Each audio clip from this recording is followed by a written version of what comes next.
ایک روایت کے بارے میں آتا ہے کہ سیدنا فاروق اعظم رضی اللہ تعالیٰ عنہ جو ہے وہ رجب میں روزہ رکھنے سے منع کرتے تھے اور بلکہ مارا کرتے تھے۔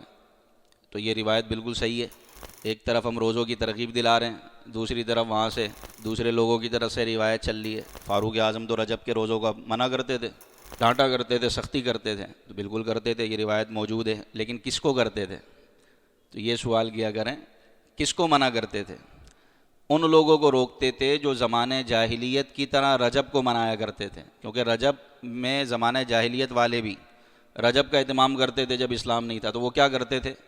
وہ بتوں کے نام پر بکرا، دمبا یہ ذبح کرتے تھے، اس کو رجبی کہتے تھے۔ کیا کہتے تھے؟ رجبی بکرا ہے بھئی یہ، یعنی رجب جو عظمت والا حرمت والا مہینہ تھا، تو زمانے جاہلیت میں مشرکین اور قریش مکہ وہ کیا کرتے تھے؟ بتوں کے سامنے آ کر بتوں کے نام پر، بت کا نام لیتے ذبح کرتے وقت، اور وہ بتوں کے نام پر ذبح کرتے تھے، اور پھر اس دن کا روزہ رکھتے تھے، یعنی اس دن میں کھانا پینا چھوڑ دیا کرتے تھے۔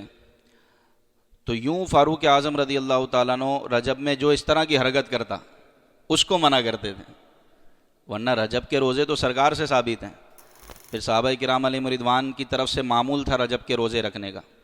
تو رجب کے روزے یہ نفلی روزے ہیں، اس کو اگر کوئی واجب سمجھتا ہے یا ضروری سمجھتا ہے تو یہ فاروق اعظم رضی اللہ تعالیٰ عنہ اس سے منع کیا کرتے تھے۔ البتہ رجب کے روزے بڑی برکت والے ہیں، حدیث پاک میں آتا ہے رجب یہ کیا چیز ہے؟ رجب را جیم با، تین لفظوں پر مشتمل ہے رجب۔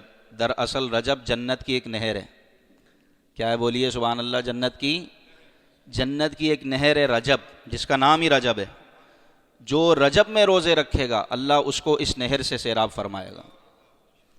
جو رجب میں روزے رکھے گا اللہ تعالیٰ اس نہر سے اس کو پلائے گا۔ تو کبھی بھی روزہ رکھ سکتے ہیں، اس میں کوئی دن مقرر نہیں ہے۔